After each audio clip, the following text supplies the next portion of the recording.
Good morning class. In today's video we are going to learn about laboratory thermometer. In the previous video we learned about this through the animation video. Now we are going to see the textual part. How do we measure the temperature of other objects? For this purpose there are other thermometers. One such thermometer is known as laboratory thermometer.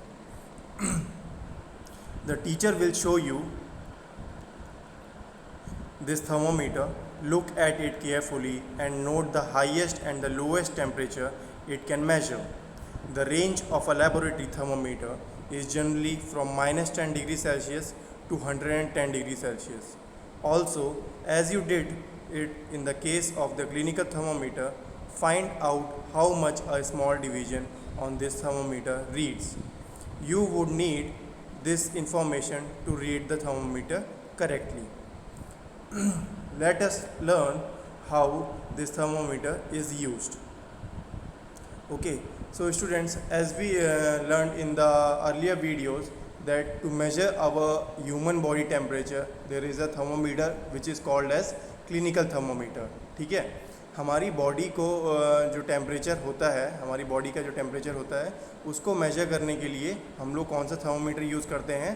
Clinical thermometer. Okay, जिसकी reading होती है 35 degree Celsius to 42 degree Celsius, because in that range only our human body temperature exist. ठीक है बच्चों, जो clinical thermometer होता है उसकी जो रीडिंग होती है 35 degree Celsius to 42 degree Celsius ही होती है, क्योंकि वो ह्यूमन बॉडी टेम्परेचर का रेंज है. ठीक है, ना तो ह्यूमन बॉडी टेम्परेचर 35 से नीचे जाएगा और ना ही वो 42 से ऊपर जाएगा.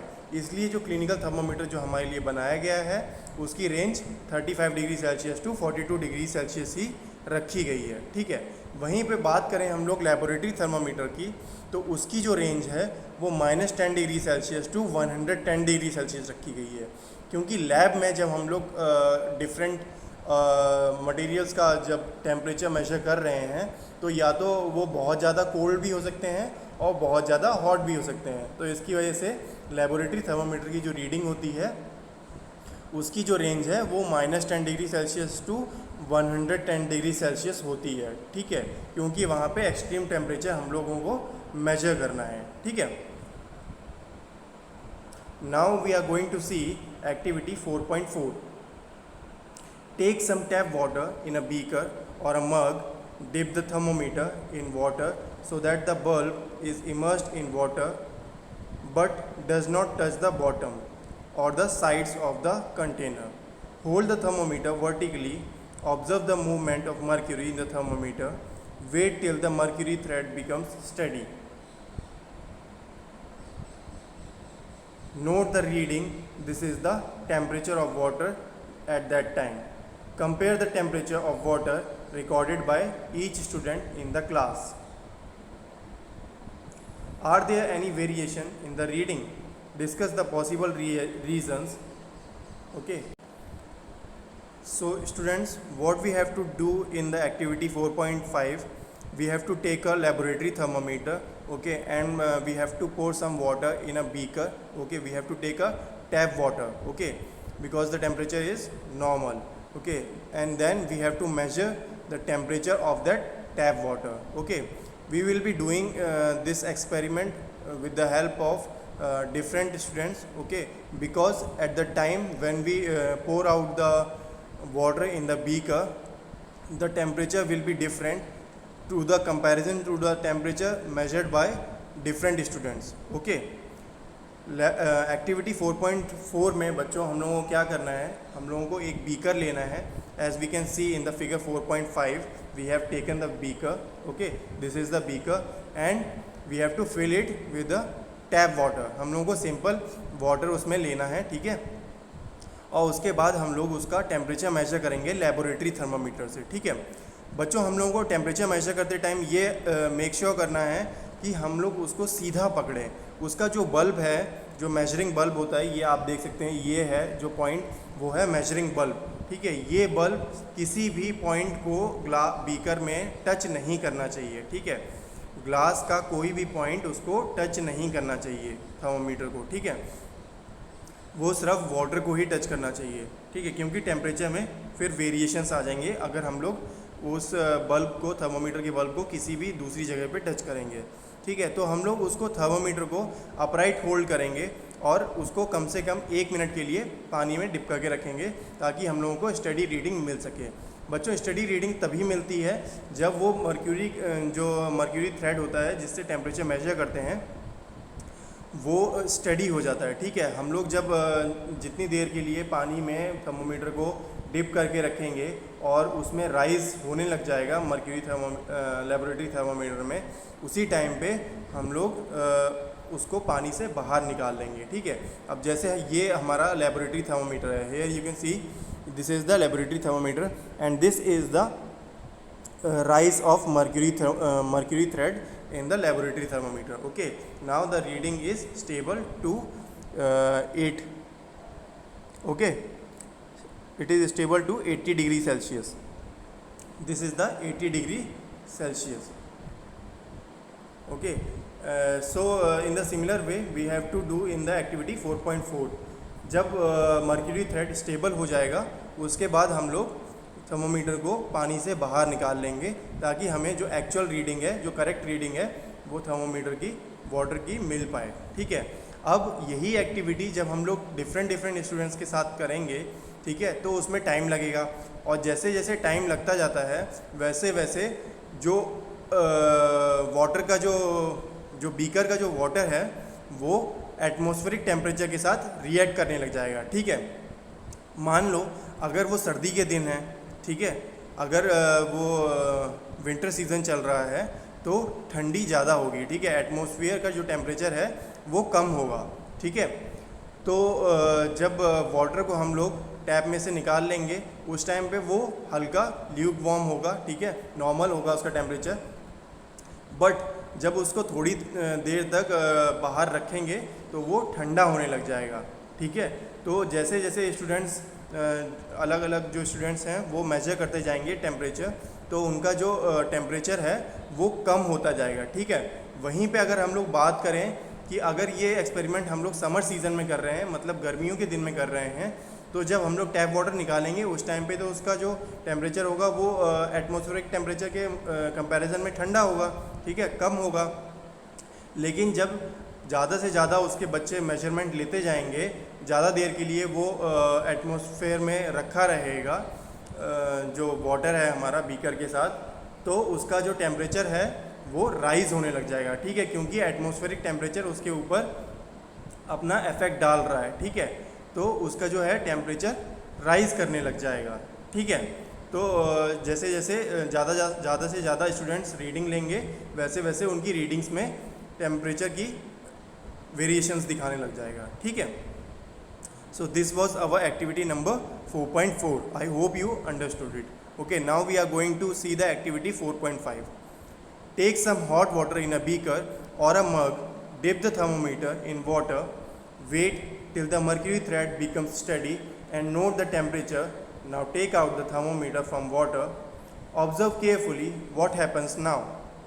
Do you notice that as soon as you take the thermometer out of water, the level of mercury begins to fall? This means the temperature must be read while the thermometer is in water.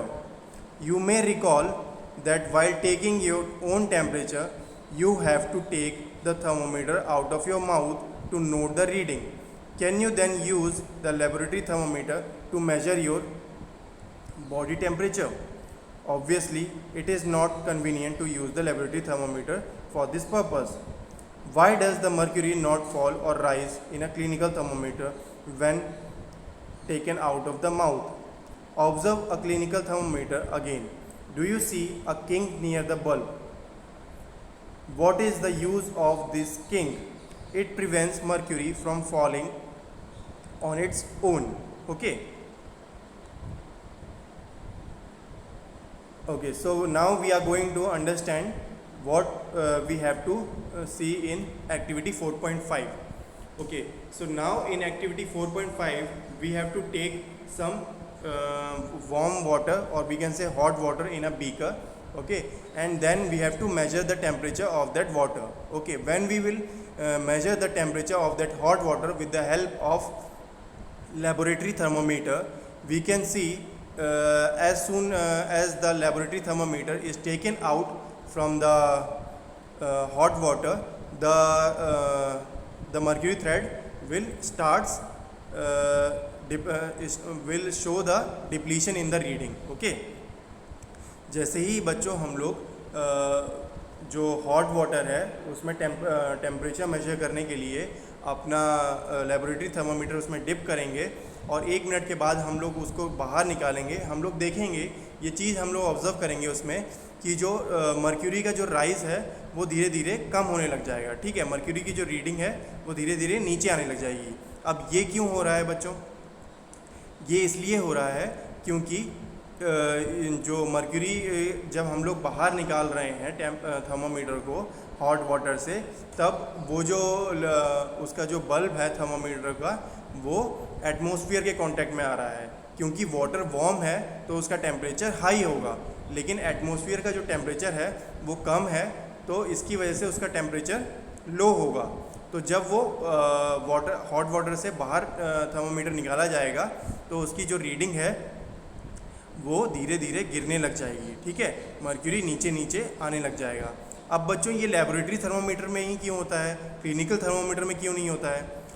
ये इसलिए होता है क्योंकि clinical thermometer में हमारे पास उसमें एक kink लगा होता है. ठीक है, which stops the mercury to fall from its own.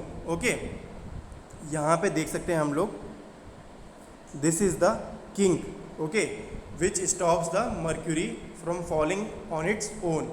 ठीक है, जब भी हम लोग क्लिनिकल थर्मामीटर यूज़ करते हैं, मैंने आपको प्रीवियस वीडियोस में भी बताया था, जब हम लोग मर्क्यूरी क्लिनिकल थर्मामीटर यूज़ कर रहे हैं तो हम लोग पहले उसको एक जर्क देते हैं, 2 से 3 जर्क देते हैं, उसको बहुत ज़ोर से झटका देते हैं उसको थर्मामीटर को, ताकि जो उसका मर्क्यूरी का जो लेवल है वो नीचे स्टेबल पॉइंट पे आ जाए. ठीक है, एटमॉस्फेरिक लेवल पे आ जाए. ठीक है, इसकी वजह से क्लिनिकल थर्मामीटर को ह्यूमन बॉडी टेम्परेचर मापने से पहले 2-3 बार जर्क दिया जाता है, झटका दिया जाता है, ताकि वो नॉर्मल टेम्परेचर पे आ सके. ठीक है, वहीं पे बात करें हम लोग लेबोरेटरी थर्मामीटर की, तो उसमें ये किंक नहीं होता है.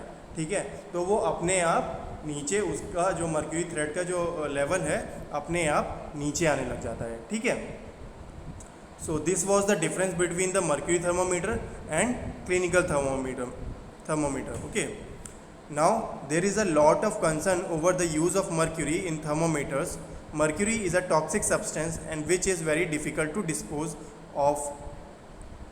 If a thermometer breaks, these days digital thermometers are available which do not use mercury. Students, मैंने ये आपको पहले भी बताया था कि जो मर्क्यूरी है वो एक ऐसा टॉक्सिक सब्सटेंस है, अगर वो ह्यूमन बॉडी के कांटेक्ट में आ जाए तो ह्यूमन की डेथ भी हो सकती है. ठीक है, ह्यूमन बींग्स की डेथ भी हो सकती है अगर वो मर्क्यूरी उनके अंदर चला जाए, तो वो काफ़ी ज़्यादा हार्मफुल है. ठीक है, तो इसकी वजह से जब साइंटिस्ट ने काफ़ी टाइम इसके ऊपर रिसर्च किया, उसके बाद उन लोगों ने जो है डिजिटल थर्मामीटर में बना लिया. ठीक है, अब डिजिटल थर्मामीटर में जो रीडिंग्स हैं वो डिजिटली हमें दिखाई देती हैं, उसमें हम लोगों को मर्क्यूरी की ज़रूरत नहीं है. Here you can see this is the digital thermometer.